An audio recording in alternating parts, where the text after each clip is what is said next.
You're listening to the Author Stories Podcast, bringing you the story behind the stories and the storytellers. Margaret White, Terry Brooks, Sheena Kamal, Matthew Quick, JT Ellison, Walt D. Williams, Brad Thor, Corey Dr. O, Brandon Sanderson, Robin Mom, Ernest Klein, Jim Butcher, Sherwin Harris. Visit hankgarner.com for archives of all the shows.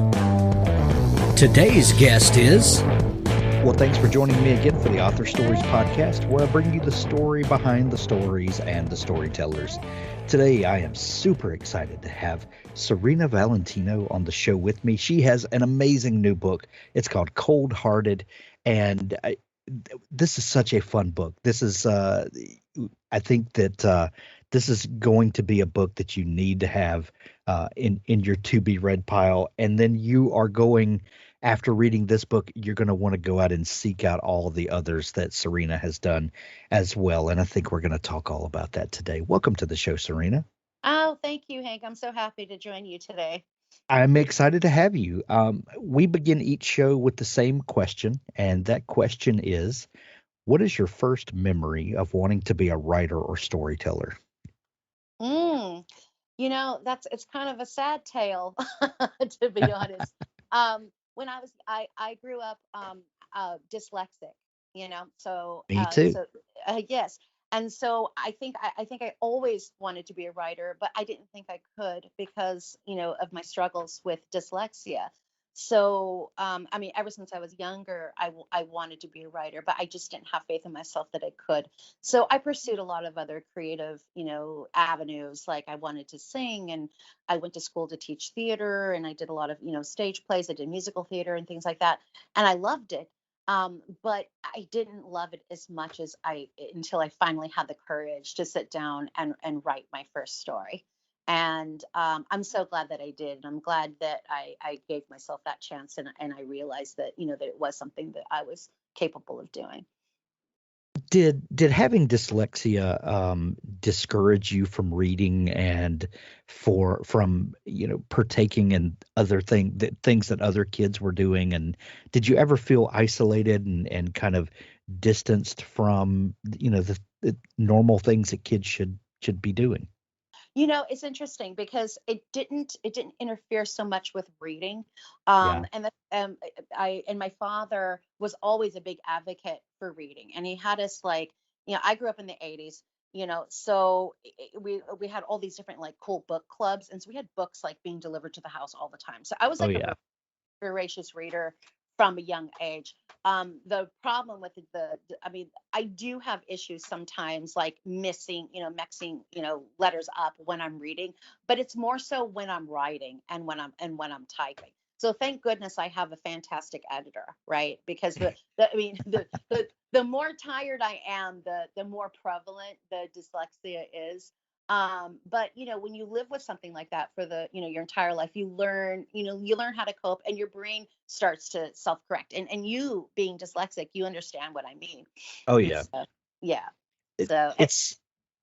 It's so funny that the dyslexia doesn't bother me so much in writing. Let me preface that. It does if I'm having one of those days where writing is a chore, and I think as someone as prolific a writer as you probably understand what I'm saying. Some days when you sit down to write, you're forcing the words, and it's it's one of those days where I'm writing because I am a writer and this is what I'm supposed to do. And then there are other days where you kind of hit that flow state and the words are just pouring out and everything is good in the world and the story is alive and you're just chasing the story. Those days I don't have so much problem. It's the days where I'm having to kind of determine myself to do it. Those are where I struggle. But the biggest breakthrough I had as a reader with dyslexia was comic books when I was a kid. And I know you have some standing in the comics arena. Did comics help you, or what was your experience with discovering that medium?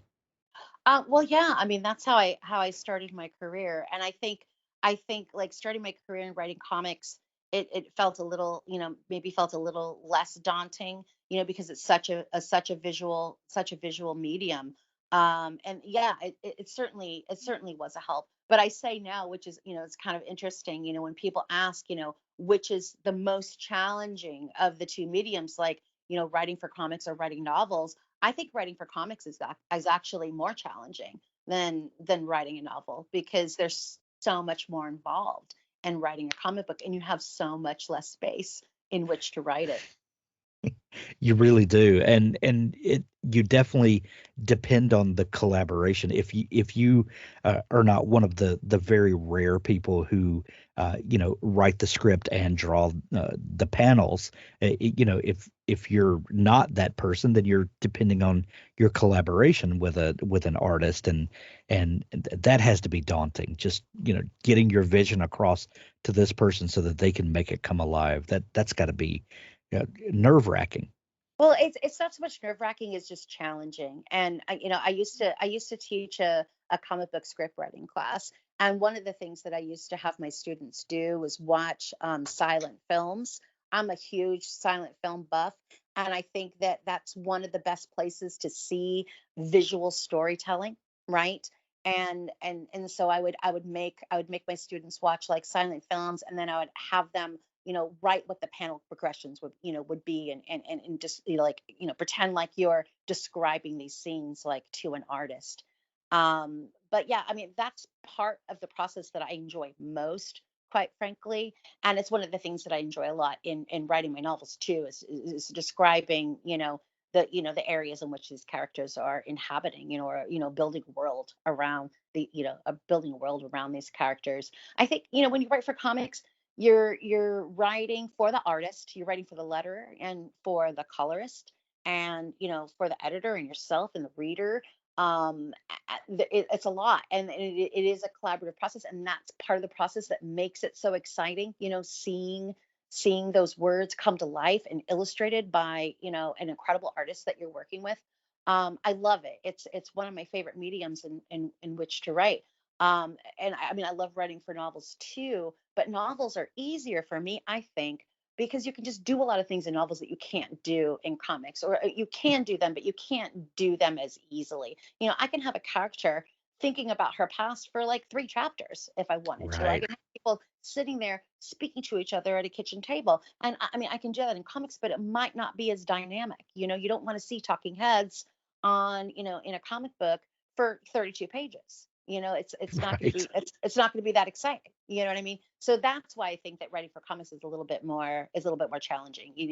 In writing, writing for novels, I can do whatever I want. I can skip around in time. I can change like points of view. There's a lot more freedom in writing novels than there is writing for comics, and that's why I like writing for comics, because it's more challenging, and therefore it makes it really fun. How did you break into comics? That industry is there's still a lot of mystery about it. It seems. How do you go about getting into that? Because it's kind of a small fraternity of people that make these when you really think about it. But how do you go about finding an in? I don't know how to I wouldn't even know how to give advice for somebody how to break into comics now. I think that I was really lucky. I broke in at a time when it was easier. It was in the 90s, right? And goth comics were kind of like doing their thing. Johnny the Homicidal Maniac and Lenore were really popular, and I was doing like a urban fairy tale sort of goth thing. It was called Gloom Cookie, and the publisher really liked it. I felt really lucky. I mean, it was literally the first thing I'd ever written. And I mean, I hate telling the story. I mean, I love that it happened for me, but I hate telling the story because this is so often not the case. Like people submit, and rejection is such a huge part of being a writer. And I've certainly had my share. And I've at times felt like, why am I doing this? But I feel lucky that the first comic book story that I wrote got picked up. I self-published it, and by self-publishing I mean I like made like copies at Kinko's, right? and I made it into my own book. I took it to San Diego Comic-Con and I passed it around, and I hoped that maybe like a publisher would be interested. And lo and behold, one was. And he asked us to officially submit for consideration.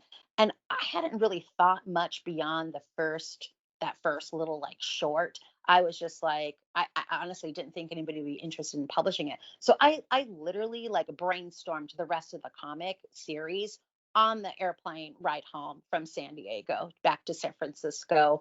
Wrote up a proposal. My illustrator like did all the character designs. We did like, the storyboards and everything, and we submitted it, and we got lucky, and he agreed to publish us. Looking for a tool to help you visualize your story before the drafting begins? Plot Pens is cloud-based and optimized for any device. There's nothing to download.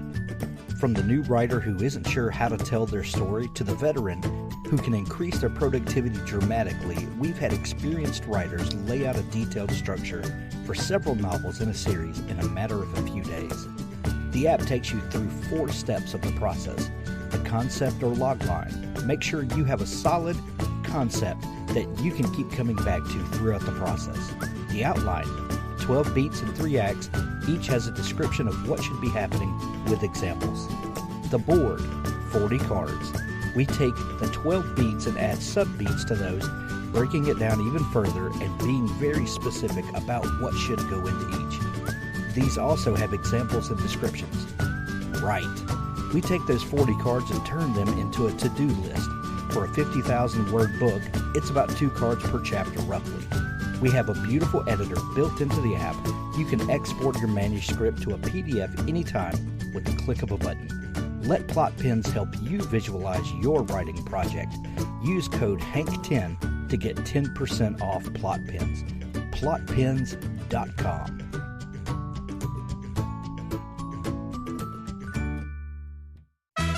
Authors, I have a fantastic new service to tell you about. It's called Pubsite. Pubsite is a service to help you build your very own website, your home on the web, where you can promote your work and give your fans a place to connect with you.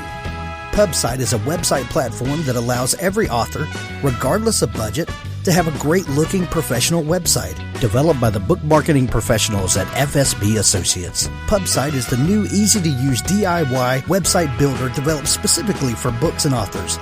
Whether you're an author of 1 book or 20, or a small publisher, Pubsite allows you to build, design, and most importantly, update your website pain-free. No need to be dependent on a designer or webmaster to make a small but costly change to your website. Save the money and do it yourself. Pubsite is the best platform for authors because it's a book-centric platform. Pubsite was built just for authors and small publishers. Every design, feature, and layout is book-centric. They have customized designs for you to use. It's easy to build. No coding or HTML is necessary to create a stunning, professional-looking website with all the features you want. Get a custom domain name, yourname.com. It's simple to update. You can add all of your books, add a blog and a book tour, sell from any retailer, manage your email list and social media, and even do e-commerce. Build your website with a 14-day free trial, then pay just $19.99 per month, which includes hosting. And we offer packages starting at $499 to set up the website for you. Pub-site.com, the place to help authors find their home on the web.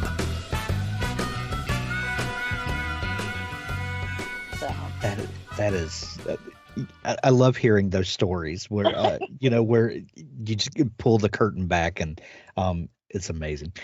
Your new book, Cold Hearted. I got this book from Disney in the mail several weeks ago, and what a beautiful book.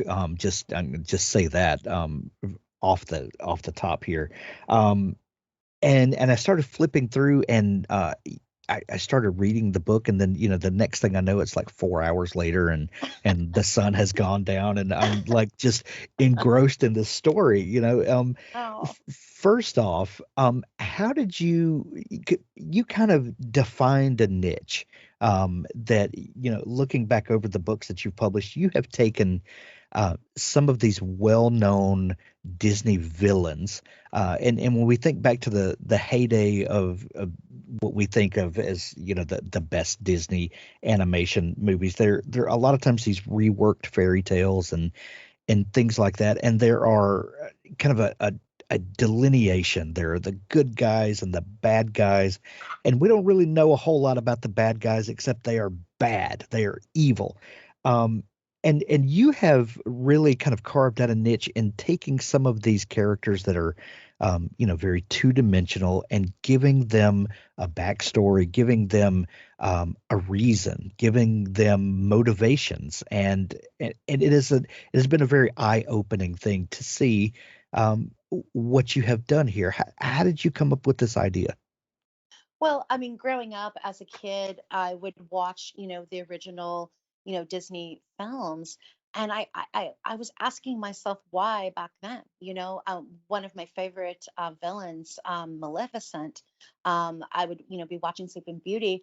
And I'm like, why is Maleficent so mad that she didn't get invited to Aurora's christening? Like, is she really that upset that she got slighted, for a party? Or is there more to it, and I mean the same goes for the Wicked Queen from Snow White. There had to be more than vanity happening. Like I don't think that somebody's going to have their stepdaughter murdered because she's prettier than her. And it's like, and why is this magic?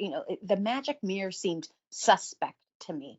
You know what I mean? Like I kind of Yeah. felt like he was behind what was going on. So I decided to make the man in the mirror, the Wicked Queen's father, the ghost of Wicked Queen's father, who was an abusive, horrible person.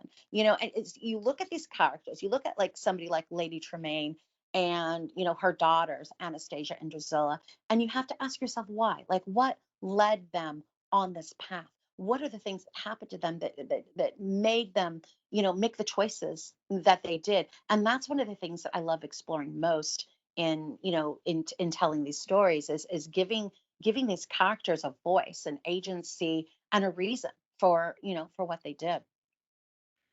So when you had the idea to like you said, you would have these thoughts when you were a kid watching these movies, but how did you decide that this would be a project that you wanted to work on, and how did it go from idea stage to convincing Disney to allow you to do that? Well, luckily, I didn't have to convince Disney. Disney saw an editor at Disney saw one of the comic books that I was working on back in the day. It was called Nightmares and Fairy Tales, in which I retold various fairy tales, but they were like horror comics. They were more like Grimm's fairy tales, and they're rather bloody and very much like like the original Cinderella story. The stepsisters are like chopping their feet off so that they can fit their feet into the glass slipper. I mean, these stories are pretty horrific, right? So I was telling those versions. So you have to imagine I was blown away that Disney, contacted me and said, "Hey, we've been reading Nightmares and Fairy Tales and we're wondering if you'd be interested in writing any characters from Disney." And I was just like, "Are you reading my books? Like, do you know how I tell these stories?" And the editor that I was working with at the time, he was like, "Yes, I've read all your stories, and we want to hear your voice." And I'm like, "Well, I want to tell the villains, of course." So we talked about it, and we decided to start the series off. We hoped that it would be a series. We weren't sure. We did the Wicked Queen from Snow White. And we're like, okay, let's see how this goes. If the book does well, maybe we'll ask you to write another one. And that's how it all started. They came to me. It was like pure Disney magic. They just like appeared and were like, "Hey, Serena, how are we going to make your wishes come true?" And my editor at the time, Rich Thomas, he was like my fairy godmother. Well, Serena, when you look back at the golden age of Disney, and we have these beloved stories and these characters that we all love, and even though some of the characters are kind of two-dimensional and flat, like we mentioned earlier, um, how do you start reimagining a character? So, Lady Tremaine, how do you start kind of reverse engineering, and what are the questions that you ask yourself when you first start thinking about her? Like how does a person get to this point? How do you start kind of peeling back the layers and taking the story backwards? I usually starts from like a psychological point of view, right? So I take, their personality into consideration, the way that they communicate with people, their actions, in the film, um, the way that they look, the looks that they give, the way that they dress, like everything. I mean, I kind of take it on like I would if I were going to take on like an acting role, because that's my past experience, right? So I really just I want to become the character. I know it sounds really hokey, but I kind of you know try to become the character as much as I can, so that it feels like that character is literally channeling their story that they want to tell, like through me. And so, I mean, like Lady Tremaine, for example, I'm like, okay, she's Lady Tremaine. That means that she was married to, a lord before, before he passed away. And that means they probably lived in somewhere like Eaton Square, in London. And so she lived in a big house and she had lots of servants. And and I decided that I would make her like a pretty cool person, like living in London. And, maybe she was too indulgent with her daughters, and that's why they became, bratty. Anastasia and Drusilla are quite bratty. But I decided, she was just, a regular person, living her life. And, she was like 6 years widowed, and she was thinking to herself, I think it might be time, to maybe think about, wanting to find like a new companion in life. And she goes off to a party in the country, like with one of her lady friends, and she meets Cinderella's father. And he is like a dashing knight. Like he's like super cute, he's smart, he's articulate, and that's kind of like how it worked back then. Like you met somebody and you married them, and then you get to know them, right? Because in those days you're not allowed to like spend time alone with somebody if you're not married, right? If you're Yeah. courting. So she rushes into a marriage, she rushes off to a completely different world, right? And with her daughters in tow, she gets there, and it's just the worst experience ever. Cinderella's father is only interested in her fortune, that her previous husband had left her. He wanted, someone to babysit his daughter while he went off and did what he wanted. And he wanted somebody to clean the house and do all the cooking. And, you know, you can make your own conclusions why she ended up making Cinderella do that after he passed away. Yeah. When you start reverse engineering these stories and reverse engineering the villain, and you start uncovering motives, do you think that in the classic storytelling, in the golden age of Disney, like we've mentioned, do you feel like that storytelling has changed in the last 50 years or so, in that readers now want to know, like, what is it that motivates a Lady Tremaine to become this villain, whereas maybe decades earlier you could get away with just creating a paper cutout of a villain, and she has no motivation, she's just evil. And and whether there's just pure evil exist in the world or not, maybe that's a discussion for another time. But do you know what I mean? Do readers expect more, or are audiences more, and does that mean they're more sophisticated or more jaded, that we need to know these villains' backstories? What do you think it is about the consumer public that has changed? I don't know that they have so much. I mean, when something horrible happens in the world, you know, I think the first question people ask themselves is why? Why did that person do that horrible thing, right? We always want to know why.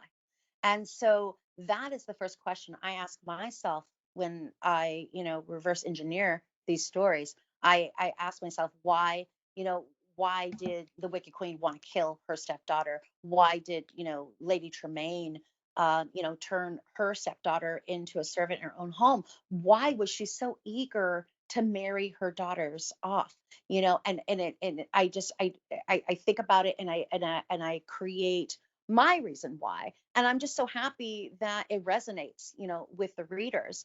I think I think that it's a natural question for anybody to ask.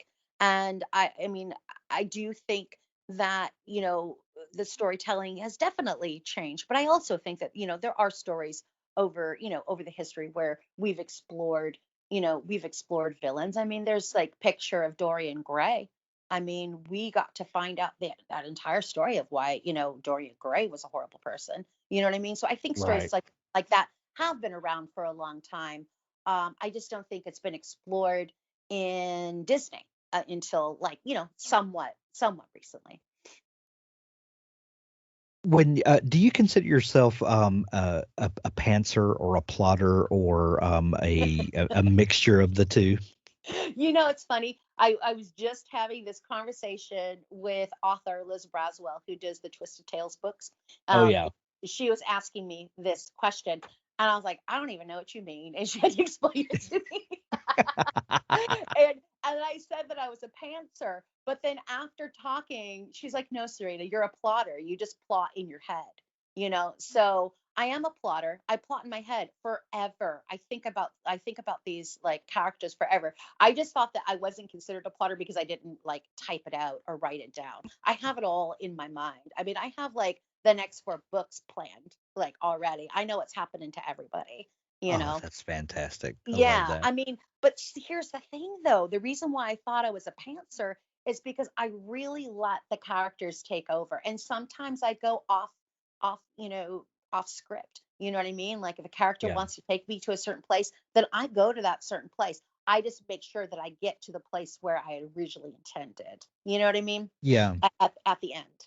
Well, the reason I ask that is because it- with the especially the Disney books that you're writing, we know where the story is going to end. We know what the end point is, and a lot of times, you start with a book and it's either a plot point or a character or whatever, and then you imagine where the story will go from there. Well, this one we know where the story will go. It's how did we get there? That's holding that end point in your mind from the very beginning, that has to help, I would think, or does that cause more problems along the way? I think it just makes it more heartbreaking, because I'm creating these characters who I basically fall in love with, you know, Yeah. and I know where it's going to end up, and that's what a lot of my readers say too. They're like, oh my gosh, I'm reading this and I want a different ending for her, and I know where this is going, and my heart is already broken, and so yeah, I mean, it makes it more heartbreaking, I think. um in terms of like harder or easier, I couldn't really speak to it. It's just the story, and it flows the way that it needs to. But I've actually cried while writing like certain scenes because I fell so deeply in love with the character, and I hated having to give them their unhappy ending. You have tackled characters from the Wicked Queen to the Beast from Beauty and the Beast, the Sea Witch, Maleficent, Cruella de Vil, and now the villainess from Snow White. I- do you have plans to keep this going? Who would you tackle next? Well, I can't say who I'm going to tackle next, but I am working on the next novel, which will be released this time next year. I will say, though, there are some clues in Cold Hearted. There's some definite Easter eggs that will lead you into the right direction, and a lot of the readers are already starting to guess. And if any of them are listening, just read the book. All the clues are there. But I do have one thing that I can talk about that's coming out next, which is the graphic novel adaptation of Evil Thing, the novel that I wrote about Cruella de Vil. That's coming out on September 26th. Oh, I love it. Disney recently released their Cruella de Vil um, movie. Was that informed by the book that you wrote, or were you involved with that at all? No, I wasn't. That was another version of Cruella's origin. And, I like to think that Cruella is alive and well, and she's living in Hell Hall. And, the way that I wrote my book was that it was like written as a memoir, that like as if Cruella had written it herself. And at the end of the book, I revealed that, I was her ghostwriter, and that I was hanging out with her in Hell Hall, and she was telling me her story. And so I kind of like perpetuate this on social media, and I'll be like, oh, Cruella called me from Hell Hall today, and she is so pleased with the new Cruella movie. Like, Cruella's happy that it's been like Cruella year, right? It's Yes. like my book came out, and then like this amazing live action movie came out, and now she's got a graphic novel. She couldn't be happier. She doesn't even have time to think about those Dalmatians anymore. She's pleased that she's getting all of this attention. So That is fantastic. Well, Cold Hearted is available everywhere now. When you're hearing this, go grab it. There's links in the show notes where you can grab it from Amazon, or go visit your local bookstore and support them. They definitely need it. Serena, if people are just discovering you and want to dig into all the great stuff that you do, where can they find you online? Well, they can find me at serenavalentino.com. They can find me on Instagram at Blackbird Pirate, Serena Valentino at Twitter, and the same on Facebook. Excellent. We'll put links to those as well in the show notes. Serena, this has been so much fun chatting. We're going to send everyone to pick up their copy of Cold Hearted. Thank you so much for taking time to come on the show. Thank you, Hank. You're awesome. I really enjoyed myself. And we'll cut it right there. And right on time. Yay. Thank you, Hank. Have a great day. It was nice Thanks, chatting Serena. Have a good one. Bye-bye. with you. You too. Bye-bye.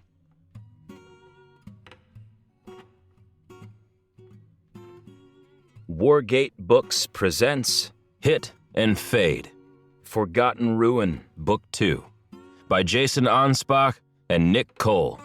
Narrated for you by Christopher Ryan Grant. Chapter 1.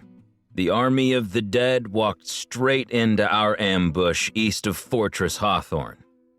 That's what the FOB is called now, Fortress Hawthorne.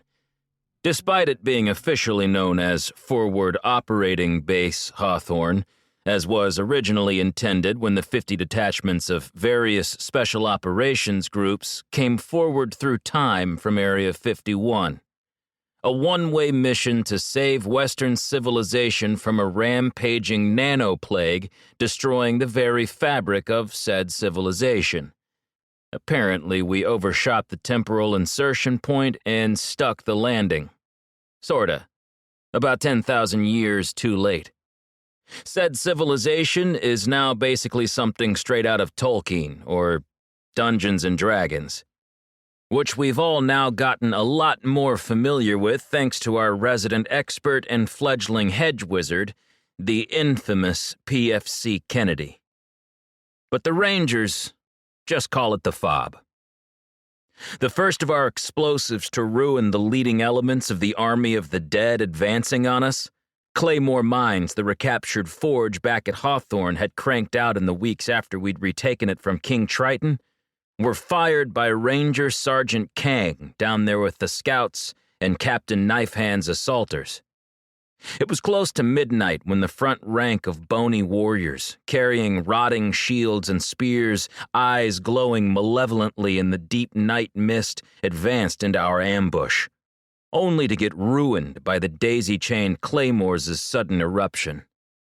Above us, a cloud-shrouded moon cast a wan yellow light over the battlefield. The night was hot, and spring was coming on full now. The pilots who'd gotten us here in the grounded C-17 back at Ranger Alamo, using their meteorology skills, had guessed it was going to be a long, hot summer ahead of us, and an early one at that. But there was a cold shiver in the dark on your exposed skin that you couldn't quite explain when you saw the dead advancing rank after rank. The bone warriors, carrying spear and shield, other darker creatures barely seen. The lower areas of the earth were graveyard cool and misty, so maybe that was it. Still, the brutal, unrelenting cold of our almost last stand back at Ranger Alamo was gone now. But not the horrors.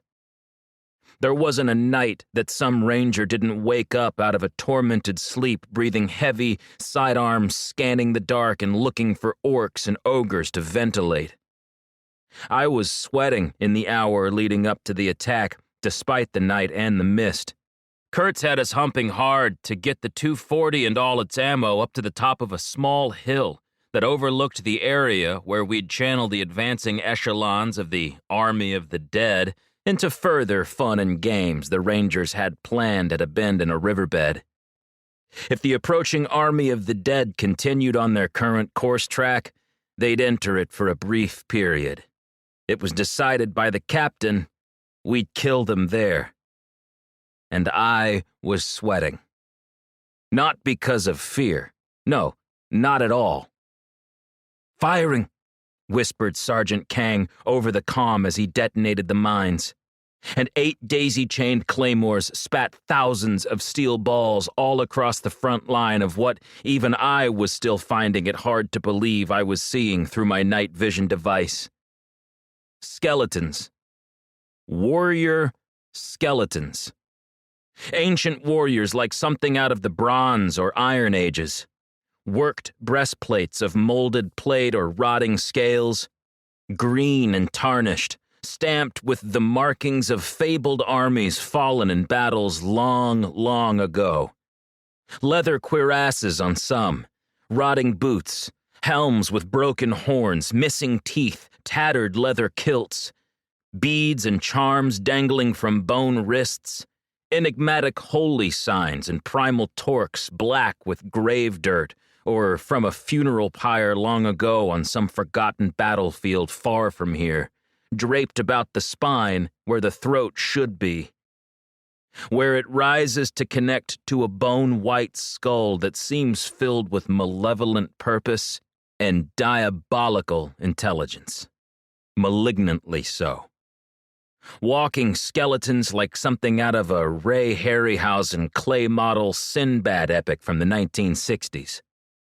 Above, the sliver of moon gave enough light to strengthen our NVGs, making the night vision devices perform exceptionally well as we sprang our trap and watched the advancing elements get rocked by our initial high-explosive opening bid in the game we were about to play. The air was still and hot in the moments before the fight began as we lay there in the tall, sharp grass, waiting for it all to go down. I was thinking a hot cup of coffee would be nice about now, except my canteen only had cold coffee I'd brewed during the long, silent, and windy afternoon of preparation. Still, I was happy knowing I had some, rather than none. Authors, if you're looking for a partner to help ensure that your book is the best it can possibly be, look no further than Pico's House. Crystal and her staff make a conscious effort to be critical yet courteous. They also strive to make the business side of things run smoothly so that you can rest easy knowing that your manuscript is in capable hands. Whether you need beta reading, developmental editing, a manuscript critique, line editing, copy editing, or proofreading, Pico's House is the one-stop shop for you. Check them out today at picoshouse.com to get started.